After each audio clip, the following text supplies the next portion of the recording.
नमस्ते दोस्तों। अगर आप ये वीडियो देख रहे हैं, इसका मतलब मैं ये मान के चलता हूँ कि आपको भी वही प्रॉब्लम है जो मुझे थी। आप अपनी बात कहने की कोशिश करते हैं, अपनी वाइफ़ से, अपने बच्चे से या अपने बॉस से या अपने एम्प्लॉइज़ से और फिर वो आदमी आपकी बात ही नहीं समझ पाता। आप जानते हैं आप क्या बोलना चाहते हैं, आपको आइडिया है, लेकिन जब बोलते हैं तो लगता है कि मैंने क्या बोल दिया? और ऐसा एक बार नहीं होता है, कई बार होता है, कई सालों से। फिर धीमे-धीमे मन गिव अप करना शुरू कर देता है और यहीं से आपके रिश्ते खराब होना शुरू हो जाते हैं। मुझे याद है, मेरे पेरेंट्स के साथ में मेरा रिश्ता कई सालों से ऐसे ही चल रहा था। मैं कुछ बोलूँ, पापा समझे ही ना। मम्मी कुछ अपनी बात समझाने की कोशिश करें मुझे, मैं सुन तो लूँ लेकिन फिर क्या होता है कि हम इंटरनली मन में ना सामने वाले से अपने आप को काटना शुरू कर देते हैं। क्योंकि हमें पता है हम बोलेंगे लेकिन समझा नहीं पाएँगे अपनी बात। दोस्तों ये कम्युनिकेशन प्रॉब्लम नहीं है, कुछ गहरा है। ये मुझे अभी रिसेंटली समझ में आया जब से मैंने ज़िनोगी एमआई पढ़ाना शुरू किया। जो हमारे पुराने स्टूडेंट्स हैं वो सब जानते हैं कि मैं पिछले कई सालों से एक विज्ञान पढ़ाता हूँ, स्पिरिचुअलिटी का विज्ञान, ज़िनोगा बोलते हैं उसको। वो अपने आप को गहराई में ले जाना, ध्यान में ले जाना, उसके लिए तो बहुत सही है। लेकिन जब हम अपनी बात किसी और से कहते हैं और हम चाहते हैं वो हमें समझे, वो वही समझे जो मैं समझ रहा हूँ, तो काम में आती है ज़िनोगी एमआई। एमआई यानी मोटिवेशनल इंटरव्यूइंग। आज इसी की बात करने वाला हूँ मैं कि जब हम दूसरों से अपनी बात कहने की कोशिश करते हैं, तो क्या गड़बड़ी हो जाती है। और इसके गहरे में जाकर के मैं आपको सॉल्यूशन भी दूँगा। और मैं बता दूँ ये सॉल्यूशन आसान नहीं है दोस्तों, क्योंकि एज़ ह्यूमन बीइंग्स हमने बोलना तो सीख लिया है और खाली बोलना नहीं सीखा, हमने तो पूरा एक एलएलएम बना लिया है, लार्ज लैंग्वेज मॉडल। हमने मशीनों को अपनी भाषा बुलवाना और सोचवाना सीख लिया है। मतलब मशीनें हमारी भाषा में सोच पाती हैं, लेकिन सच पूछिए तो हम अभी भी अपने आप को नहीं समझते। जब हम किसी को अपनी बात समझाना चाहते हैं, वहीं चूक जाते हैं और जब हम किसी और को अपनी बात समझाते हैं ना, तो उसमें हम खुद भी आते हैं। क्योंकि आप में से कई लोगों ने देखा होगा, आप खुद से बोलते हैं कि मैं बदलना चाहता हूँ। जैसे आप मोटे हैं, पतला होना चाहते हैं, गरीब हैं, अमीर बनना चाहते हैं। अमीर हैं, फ्री होना चाहते हैं। बहुत अमीर हैं, आप रिश्ते चाहते हैं, अपनी वाइफ़, अपने बच्चों का सपोर्ट चाहते हैं। आप अपनी कंपनी को बड़ा करना चाहते हैं। ऐसी बहुत से चेंजेज़ हैं जो आप चाहते हैं। बस एक ही जगह प्रॉब्लम हो जाती है, जब आप कुछ बोलते हैं, सामने वाला समझ नहीं पाता। इसी का मैं आज सॉल्यूशन देने वाला हूँ दोस्तों।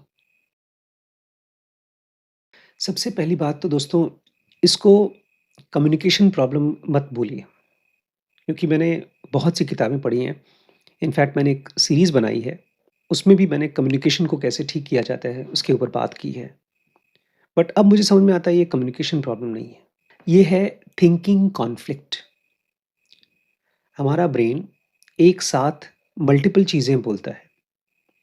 जब एक बात बोल रहा है, उसी समय एग्ज़ैक्टली उसी समय उससे उल्टा एक बात हमारे दिमाग में चलती है।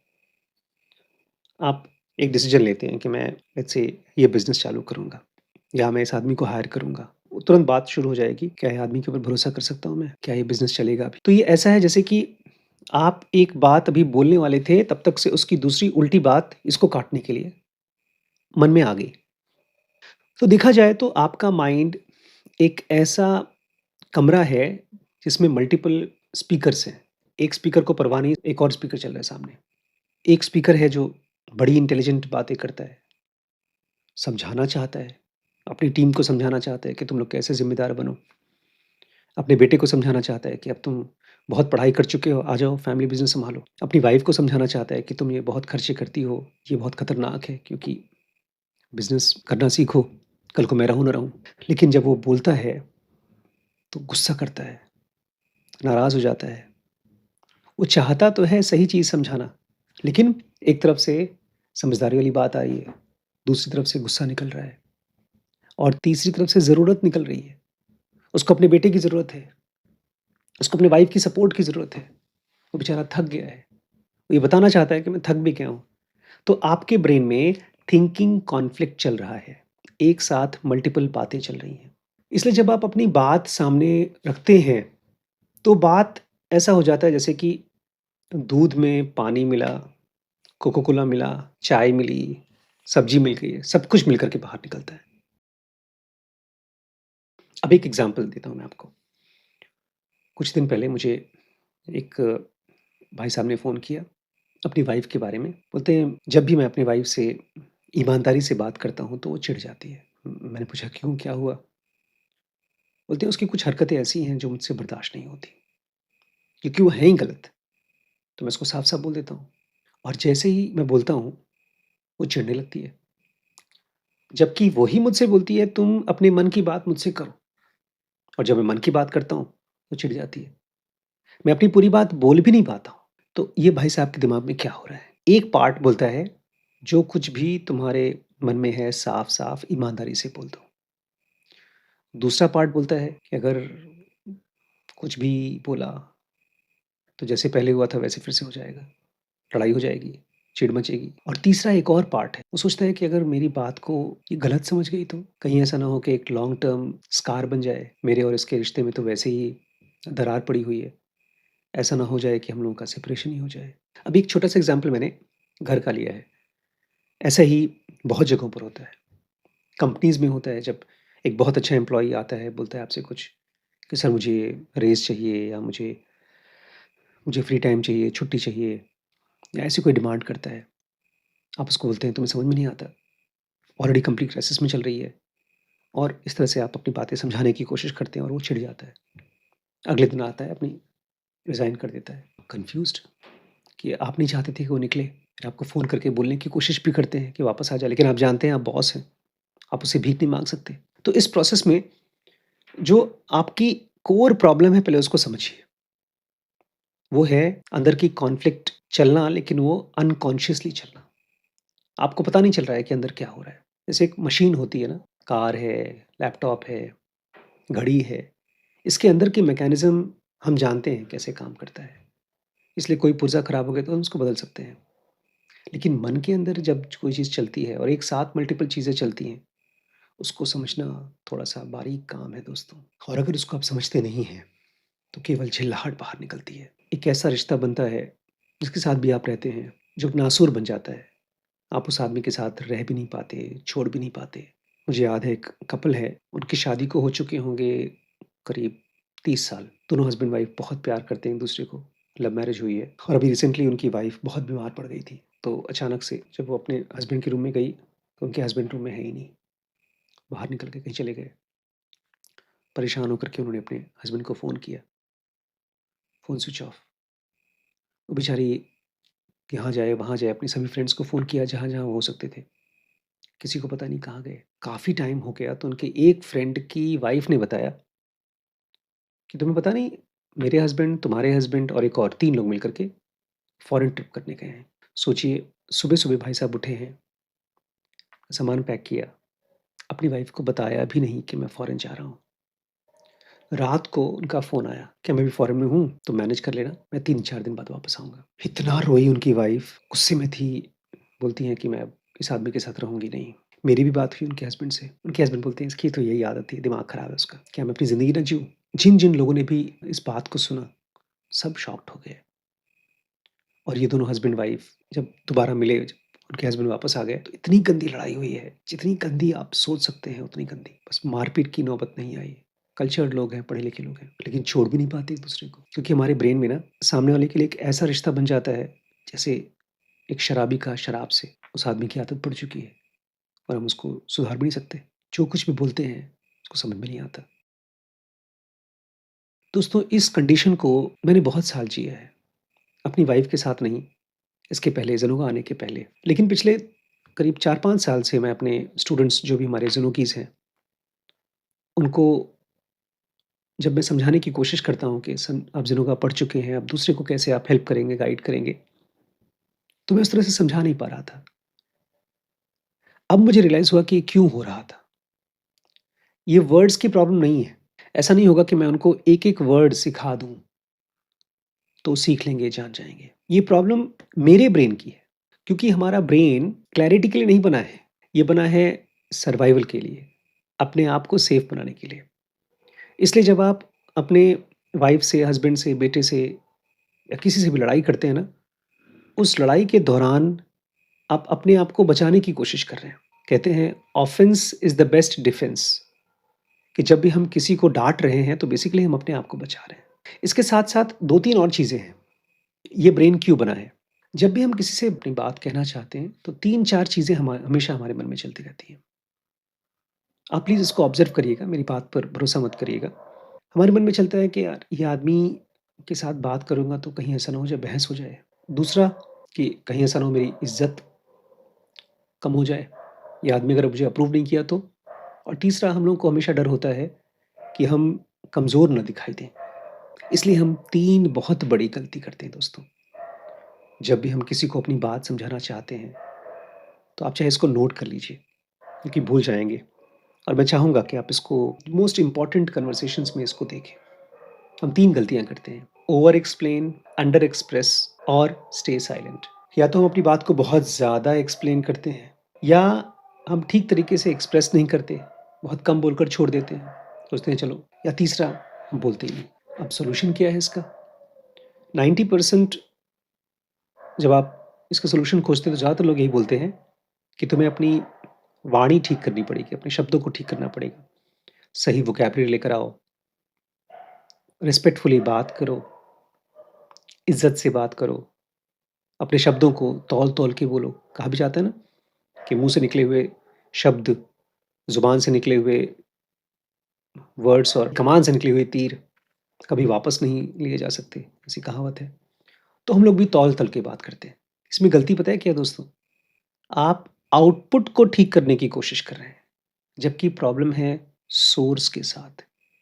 जहाँ से शब्द निकल रहे हैं, वहीं प्रॉब्लम है। सबसे पहले आपको अपने अंदर में क्लियर होना पड़ेगा, क्योंकि हमारे ब्रेन में ये 3 चीज़ें होती हैं जब हम किसी से बहुत इंटेंस इम्पोर्टेंट बातचीत करते हैं।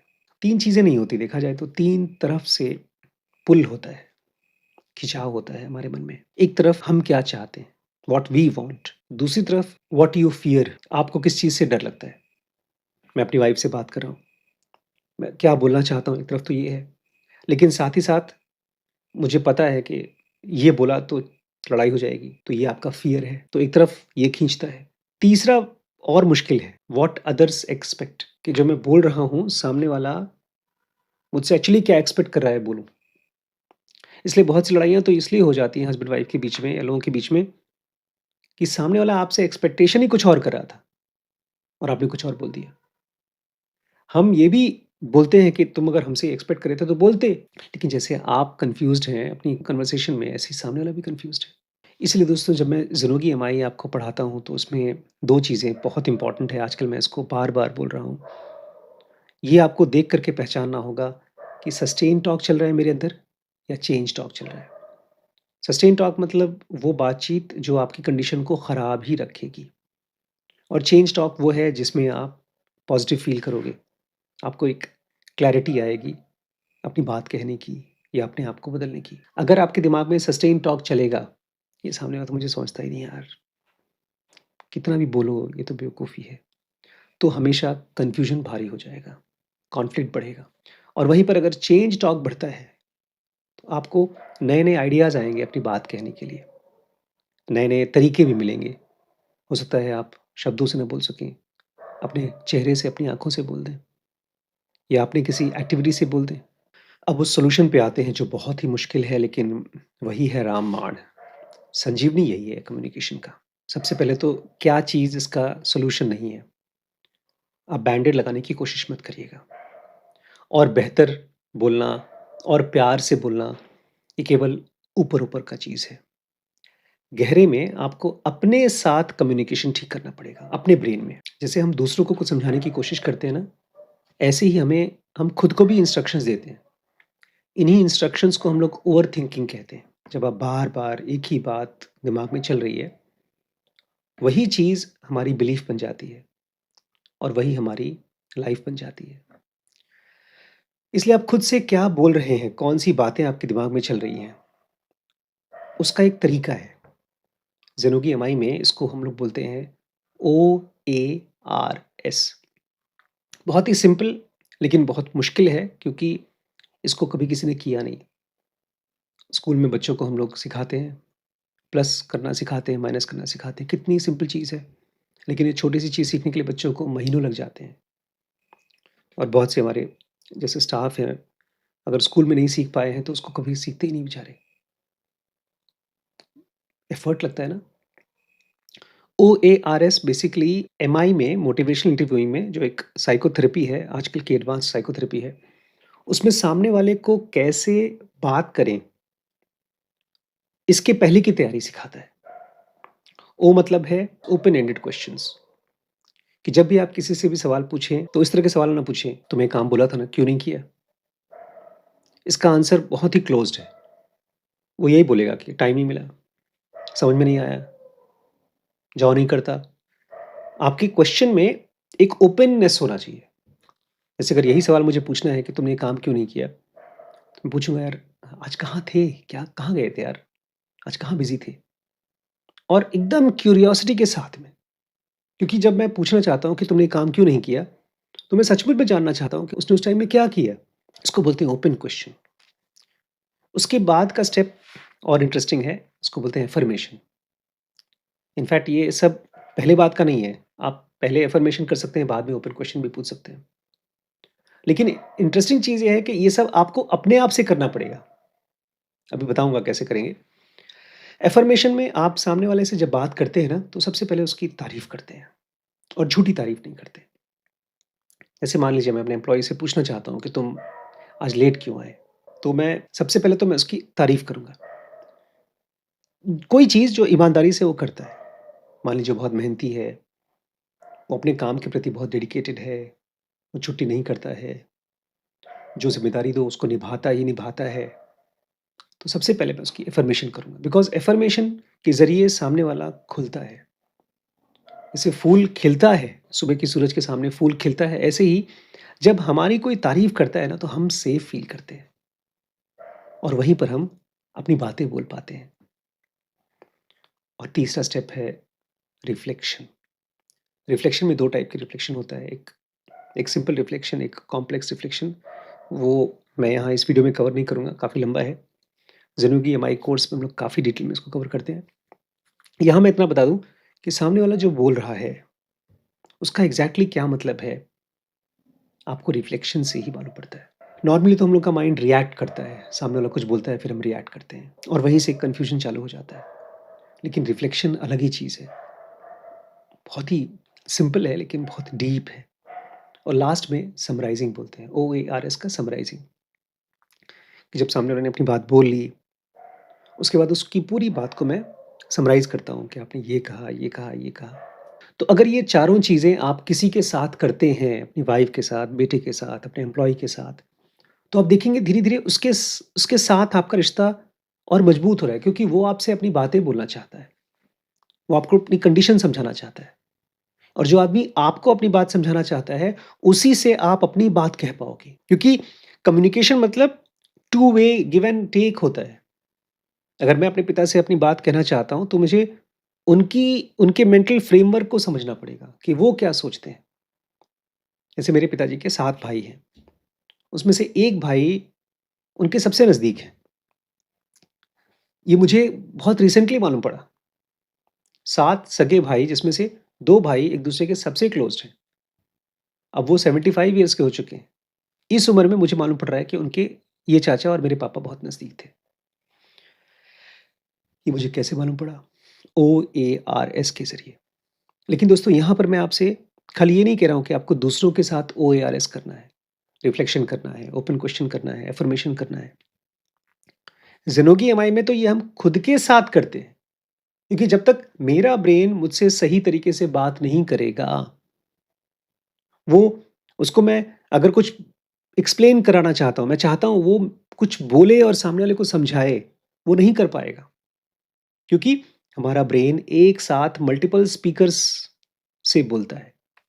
हम चाहते हैं कि बाकी स्पीकर्स शांत हो जाएँ, एक शब्द में, एक नाद में हमारी बात हो। इसलिए अगर कभी आप बहुत परेशान हैं, आपको लगता है नहीं मुझे ये काम करना ही करना है, नहीं कर पा रहे हैं, करना ही करना है, तो अपने आप से पूछिए, मैं क्या फ़ील कर रहा हूँ इस समय? मैं एग्ज़ैक्टली क्या चाहता हूँ? ऐसे पूछ करके वेट करिए, इसको बोलते हैं ओपन क्वेश्चन। इनफैक्ट कुछ भी फ़ील कर रहे हैं आप अपने अंदर में, यही पूछिए कि कैसा फ़ील कर रहा हूँ मैं अभी? ये पूछने से ना अचानक से वो फ़ीलिंग बाहर आती है, लेकिन वो आपके ऊपर हावी नहीं होती, वो आपको समझ में आती है। अपने साथ अफ़र्मेशन करना है।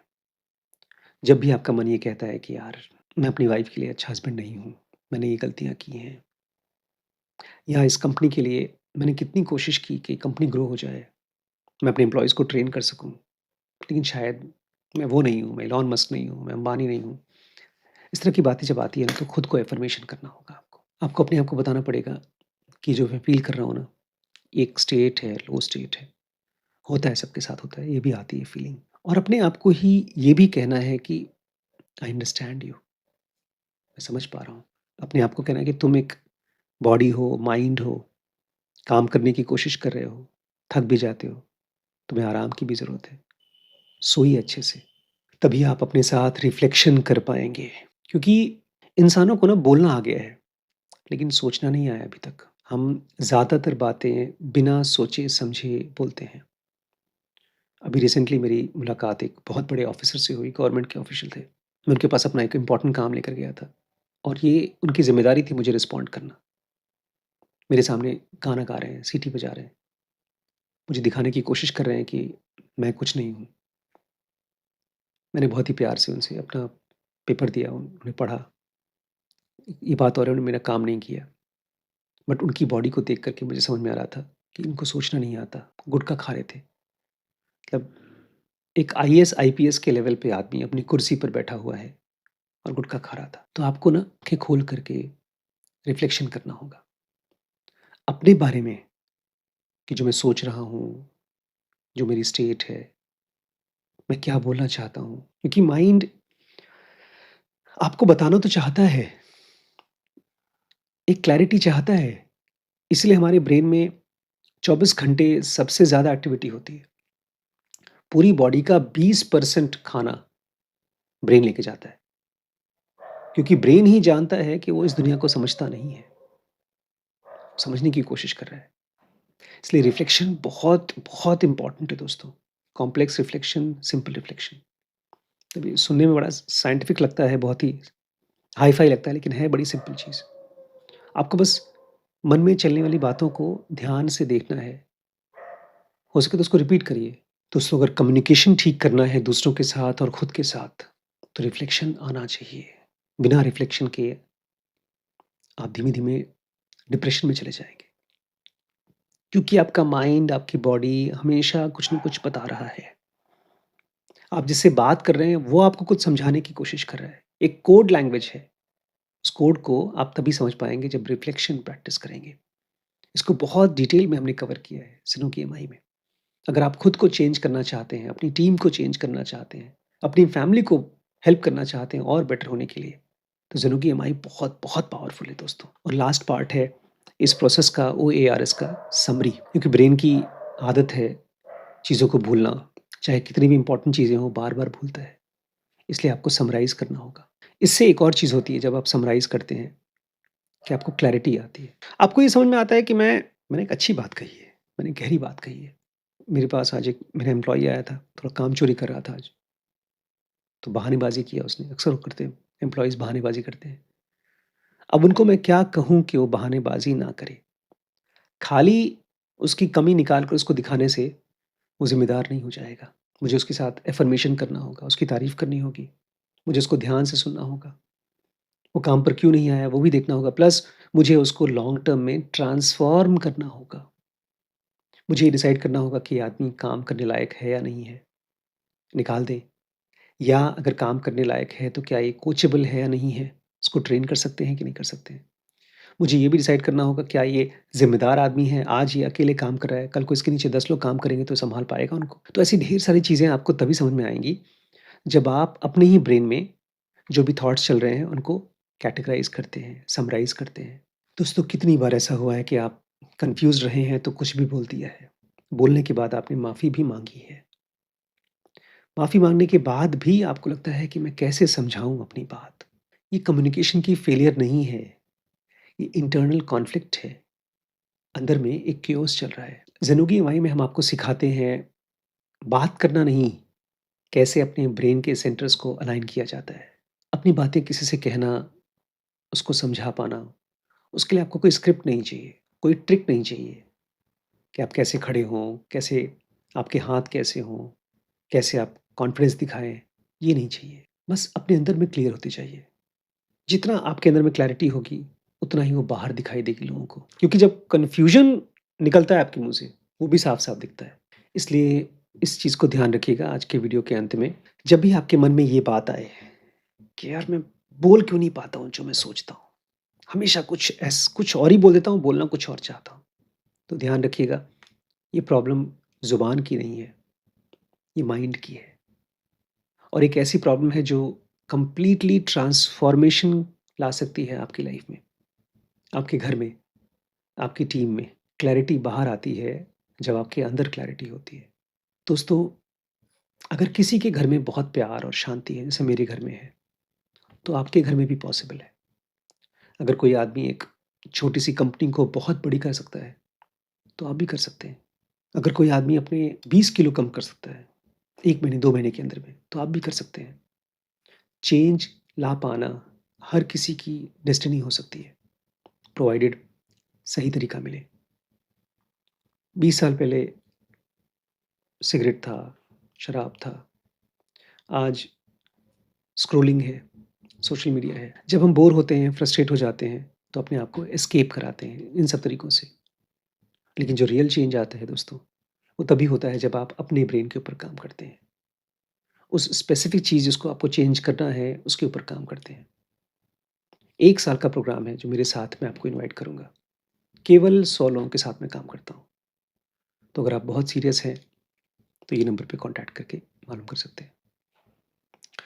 मैं यहाँ पर एक चीज़ क्लियर कर दूँ, ये स्टूडेंट्स के लिए नहीं है, क्योंकि ये काफ़ी प्रीमियम प्रोग्राम है। आम आदमी के लिए बहुत महँगा प्रोग्राम है। तो अगर आप कोई सस्ता ऑप्शन देख रहे हैं, तो मैं आपसे यही कहूँगा, dkbrains.com हमारा वेबसाइट है, वहाँ जाइए, वहाँ पर ढेर सारी सीरीज़ हैं। उसमें मंथली और ईयरली ऑप्शंस हैं, उसे चेकआउट करिए। बट अगर आपको पर्सनल चेंज चाहिए, तो उसके लिए मुझे आपको डेडिकेशन के साथ अपना टाइम देना पड़ेगा। तो उसके लिए ये नंबर है, इस पे कॉन्टैक्ट कर सकते हैं।